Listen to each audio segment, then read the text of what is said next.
आज हम लोग देखते हैं sodium vapour lamp. Sodium vapour lamp का पूरा डायग्राम समझेंगे। ये है सोडियम, क्या है? Sodium vapour lamp. सोडियम एक गैस है, वेपर ड्राई है, उसके अंदर बीज के अंदर भरा जाता है, लैंप मतलब बल्ब। ठीक, इसका स्ट्रक्चर समझते हैं। स्ट्रक्चर मतलब इसका स्ट्रक्चर कैसे समझेंगे? यहाँ एसी, एसी एसी मतलब ए मतलब अल्टरनेटिंग, सी मतलब करंट, अल्टरनेटिंग करंट। एसी मतलब अल्टरनेटिंग करंट या हिंदी में बोलते हैं प्रत्यावर्ती धारा। अल्टरनेटिव करंट या प्रत्यावर्ती धारा। ठीक, हमने सप्लाई किया मान लो 250। ठीक, 250 क्या दिया? वोल्टेज दिए, 250 वोल्टेज दिए। ये सप्लाई कहाँ पाई? यहाँ पाई, 250 यहाँ पे। तो लगा कैपेसिटर। भाई कैपेसिटर क्यों लगा? बल्ब जो हमारा लुक लुक लुक लुक करता है, डिम जिसको बोलते हैं, उसको टेक्निकल भाषा में बल्ब डिम करता है। डिम मतलब कभी ज्यादा लाइट दे रहा है, कभी कम दे रहा है, कभी ज्यादा कभी कम। तो उस डिम को, उस समस्या को खत्म करने के लिए हम लोग लगाते हैं कैपेसिटर। कैपेसिटर संधारित्र। ठीक, संधारित्र। फिर उसके बाद आया हमने किससे कनेक्ट किया? ट्रांसफार्मर। ट्रांसफार्मर क्या नाम है? High reactance transformer. High reactance transformer. Transformer का काम ऐसा होता है उच्च वोल्टेज को लो वोल्टेज में कम करना, यानी ज्यादा वोल्टेज को कम वोल्टेज में करना और कम वोल्टेज को ज्यादा वोल्टेज में करना। कैसे करेंगे? कॉइल के नंबर, कॉइल जो कुंडली होती है उस पे कुंडली से करते हैं। कुंडली में कैसे करेंगे? नंबर ऑफ टर्न, यानी जितना कुंडली की फेरा रहेगी उसी के अनुसार आप वोल्टेज को कम या ज्यादा कर सकते हैं। अब ये है हमारा पीएस। पीएस मतलब प्राइमरी साइड, पी मतलब प्राइमरी, एन मतलब साइड। Primary side. फिर उसके बाद बीच में जो दो लाइन दिखती है इसको बोलते हैं कोर, इसको बोलते हैं कोर। फिर है एस साइड, सेकेंडरी साइड।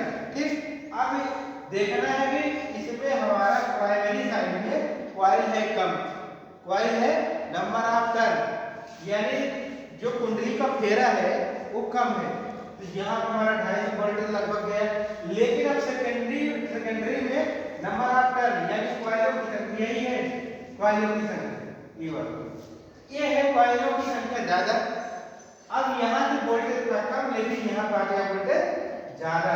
अब ज्यादा वोल्टेज जब आया तो हमने यहाँ पर लगाया इसका बल्ब का पॉइंट है, तो बल्ब का पॉइंट इसको बोलते हैं क्या? फेज और न्यूट्रल। फेज और न्यूट्रल।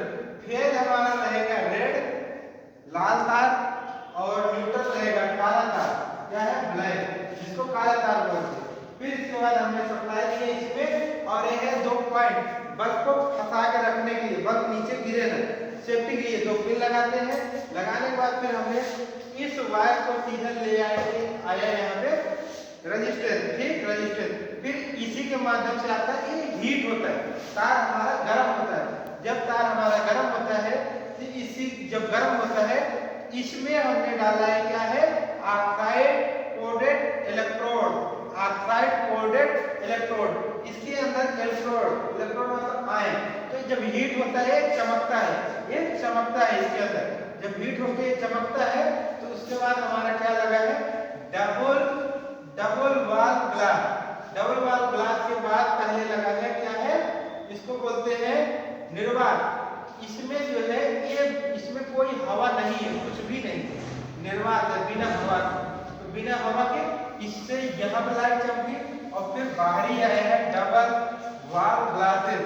डबल वॉल ग्लासेस मतलब 2 शीशा है, कांच 2 है, एक पहला परत दूसरा पहला परत, यानी फर्स्ट ए है सेकंड ए। और उसके बाद ट्यूब है सोडियम क्रिस्टल नियॉन गैस, यानी ये किस आकार का बना है? अगर ध्यान से देखोगे इस तरीके से बना है, यू टाइप बना है। इसके अंदर कौन सा गैस भरा गया है? सोडियम और नियॉन का गैस भरा गया है। क्या है? सोडियम और नियॉन का गैस। अब हम इसको देखते हैं देसी भाषा में, कैसे समझ में आएगा देसी भाषा।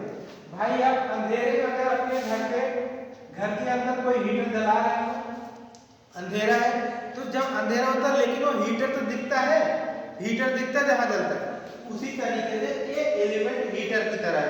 जब हीटर इसमें जलता है तो इसमें हीटर जब जलता है तो हीट होता है, तो कुछ प्रकाश मिलेगा। उसी प्रकाश को आगे बढ़ाने के लिए हम लोग क्या यूज किए यहाँ पे ऑक्साइड कोटेड इलेक्ट्रोड, यानी इसके अंदर जो ये वाला परत है इसमें पॉलिश किया गया है, कोटेड। किसका कोटेड किया गया है?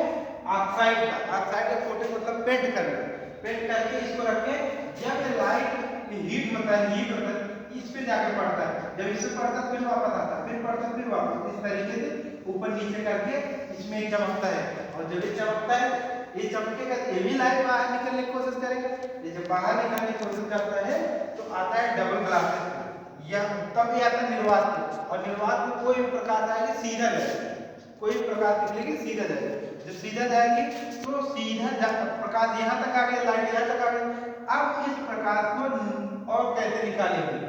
ये निकालेंगे डबल वॉल ग्लास ट्यूब, यानी पारदर्शी, आर पार। कोई शीशा ऐसा हो जो आर पार दिखाई दे, उसी को पारदर्शी या रिफ्लेक्टर की तरह बोलते हैं, ठीक। और इसमें सोडियम और नियॉन गैस भरा है। क्या आपको समझ में आया? मैटर समझ में आया सबको?